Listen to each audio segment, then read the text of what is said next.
Teacher good morning. මට කියන්න ගොඩාක් දේවල් තියෙනවා ටීචර්. ඒ වුණාට මට වචන එන්නේ නැහැ. මොකද මට ජීවිතේ හම්බ වෙච්ච ගොඩක්ම වටින, ගොඩක්ම දක්ෂ, ඒ වගේම ගොඩක් නිහතමානී ගුරුවරියක් කිව්වොත් මම නිවැරදි. මොකද ටීචර් මම මෙච්චර හරියක්ම කරගත්තේ ටොපර්ස් එහෙම හදන්න ගොඩාක් නීට් එකට, කියුට් එකට, ලස්සනට පිරිසිදුවට ටීචර් නිසාම තමයි.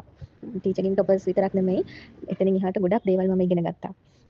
මෙච්චරම ලස්සනට කරගන්න පුළුවන් වෙච්ච එක ගැන මට ගොඩාක් සතුටුයි. එක්සෑම් එක වුණත් අපි හෝම්වර්ක් කරේ නැත්නම් ටීචර් පස්සෙන් පන්න පුෂ් කර හදන්න කියපු නිසා තමයි අපි මෙච්චර දුරකට ආවේ ටීචර්. ලස්සනට වැඩේ කරගෙන මට අද මේ ගමන ගැන ගොඩාක් සතුටුයි. මට එකම එක දුකක් තියෙනවා ටීචර් මට ගොඩාක් කලින් හම්බෙන්න තිබ්බා. කමන්නේ මට පරක්කු වෙලා හරිම කෙනා හරිම තැනින් ඉගෙන ගන්න හම්බෙච්ච ගැන මට ගොඩක් සතුටුයි ටීචර්. මම ගොඩක් පින් දෙනවා. තව ඉතින් මට කියන්න වචන නැහැ. මට ගොඩාක් සතුටුයි මේ දේ හොඳටම කරගන්න පුළුවන් වෙච්ච එක ගැන. ටීචර් නැත්තම් මම අද මෙතන නැහැ. මෙච්චර ලස්සනට හදාගන්නෙත් නැහැ. මෙච්චර හොඳට එක්සෑම් එක කරන්නෙත් නැහැ. ටොපර්ස් විතරක් නෙමෙයි මම ආයෙත් කියනවා ටීචර්ගෙන් මම වෙන දේවල් ගොඩාක් දේවල් ඉගෙන ගත්තා. මොකද මමත් ට්‍රේනර් කෙනෙක් විදිහට වැඩ කරනවා. එතකොට මම මෙච්චර ඒ කියන්නේ ළමයිට කරන්න කියනවා. ඒ වුණාට මෙච්චර පුෂ් කර කියන්නේ නැහැ. මොකද මම ටීචර් ගාවට ආවට පස්සේ ටීචර් වගේම ගොඩක් දේවල් ළමයිට ඒ කියන්නේ මේ ප්‍රැක්ටිකල් එකක් වුණත් කරන්න ගොඩක් උනන්දු කරනවා.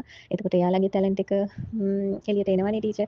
කොච්චර කිව්වත් ඕගොල්ලෝ කරන්න කියලා නිකන් ඉන්න එක නෙමෙයි. ටීචර්ගෙන් මම ගොඩක් දේවල් ඉගෙන ගත්තා. ඉතින් මම ගොඩාක් ස්තුතිවන්ත වෙනවා ටීචර්. ඉදිරියට තව ක්ලාස් වලටත් මම අනිවාර්යෙන් ටීචර්ගෙන් සම්බන්ධ වෙනවා. ටීචර් මගේ ගමන ඉදිරියට යන්න ලොකු අත්වලක් වුණා කියලා මම කියනවා. Thank you very much teacher.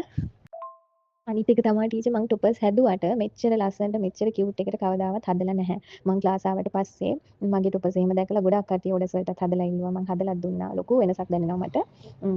ඉස්සර ඔහේ හැදුවා.